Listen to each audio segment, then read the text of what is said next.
안녕하십니까. 이슈이다 15일 순서 시작하겠습니다. 오늘 대통령에 관한 재판 소식이 들어왔는데요. 좌파들은 아주 또 신이 났습니다. 그런데 좌파 언론이 전하는 소식들 제대로 믿을 수 없죠. 우선 전직 포르노 배우인 스토미 데니얼스에게 제대로 물린 트럼프 대통령이 형사 기소된 건 모두 잘 알고 계실 겁니다. 이 저열한 여성에게 편승해 대통령이 전 변호사도 아주 제대로 뒤통수 때리면서 이 여자랑 편 먹었었는데요.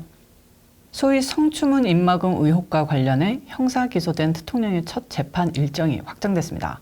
15일 뉴욕 맨하튼 형사법원의 후안 멀천 판사는 트럼프 전 대통령의 형사재판 절차를 다음 달 25일부터 시작한다고 밝혔습니다.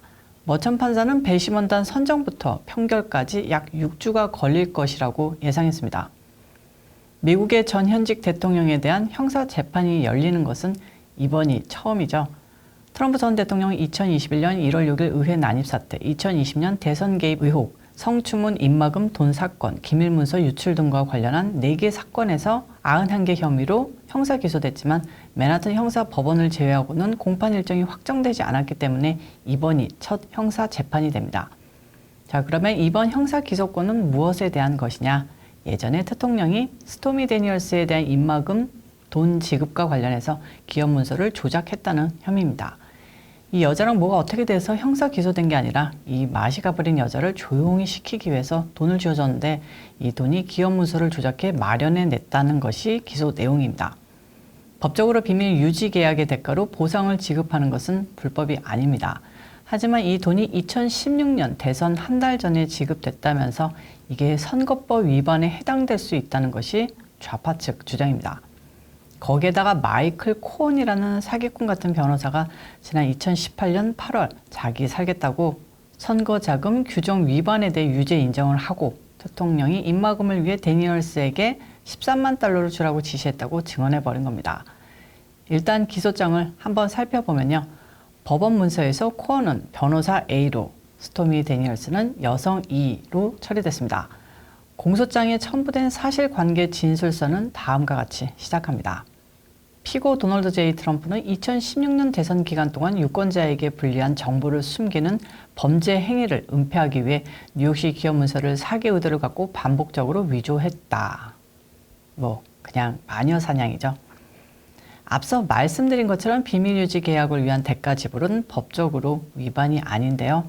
그냥 기소장에는 이걸 범죄라고 일단 좌파 검찰이 자기네들 맘대로 규정해 버리고 있습니다. 그래도 기소 내용은 이런 돈을 건넨 게 아니죠. 이 돈을 불법적으로 마련했다는 게 기소 이유입니다. 일단 코언이 돈을 건넨 장본인인데요. 이 돈을 대통령이 코언에 건넨 게 대통령이 재임 중이었던 2017년이고 10개월에 걸쳐 본인의 신탁 계좌에서 본인의 은행 계좌를 통해서 수표를 보냈는데요. 장부에 돈의 사용처를 법률 자문료라고 써놨다고 한마디로 이걸 갖고 트집을 잡고 있는 겁니다. 공소장에는 이런 내용을 다음과 같이 부풀려 놓았는데요.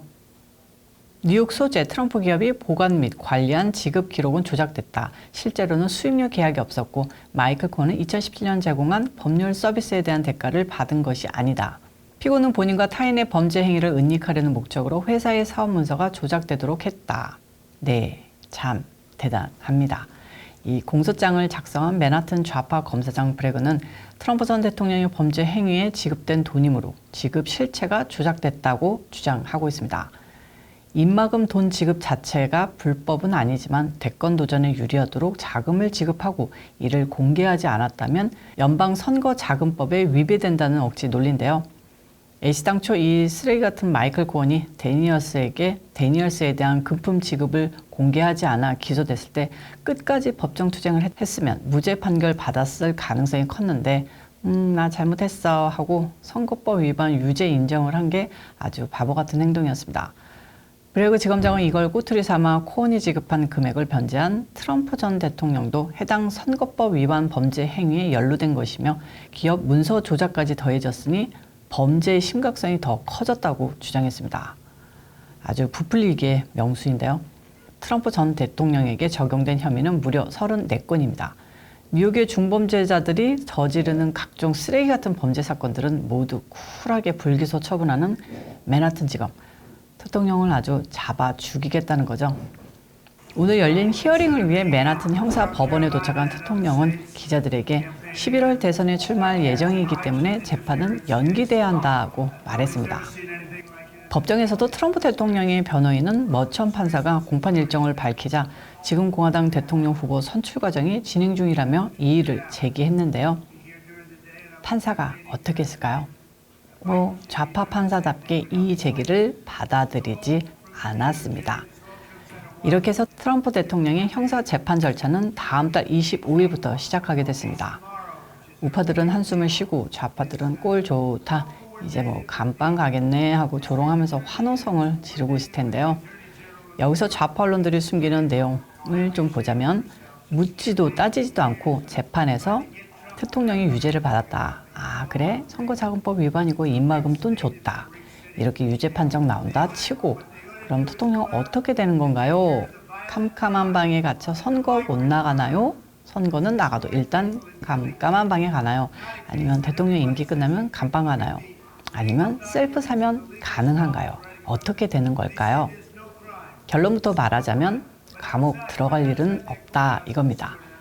우선 뉴욕주에서 업무 기록 위조 혐의는 최대 4년의 징역형에 처할 수 있는 2급 중범죄에 해당합니다. 대통령 사면은 연방 범죄에만 적용되기 때문에 대통령은 다시 대통령이 되더라도 자신을 사면할 수 없습니다.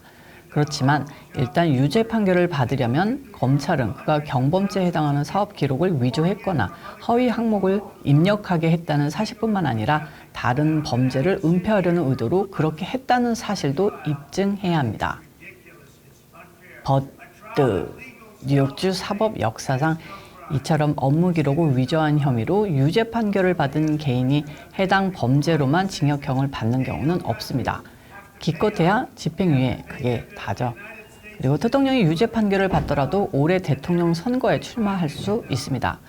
미국 대통령이 되기 위한 요건은 간단합니다.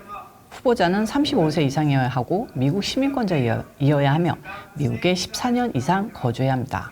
감옥에 있거나 어디에 살고 있거나 상관없고요. 시민권자의 미국 14년 이상 거주라는 것만 충족되면 대통령 후보로 인정된다 말입니다.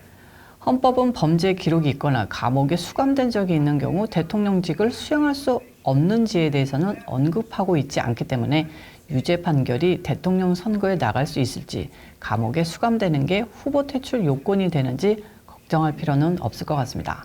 거기에다가 한 가지 이번 재판이 주는 긍정적 영향력을 생각해 보면요. 대통령이 이 재판에서 유죄 판결을 받지 않는다면 이 생명 소중한 불행너무 자식이 정치적 동기로 대통령을 마녀 사냥했다는 사실이 공식화되는 겁니다. 이건 바이든 정권에 대한 올가미가 될 것이고 대통령이 지지층에게 또 하나의 대통령에 대한 신화를 만들어내는 계기가 되지 않을까 싶습니다. 오늘 이슈 일사는 여기까지고요. 저는 다음 내용으로 찾아오도록 하겠습니다. 시청해 주셔서 감사합니다. 안녕히 계세요.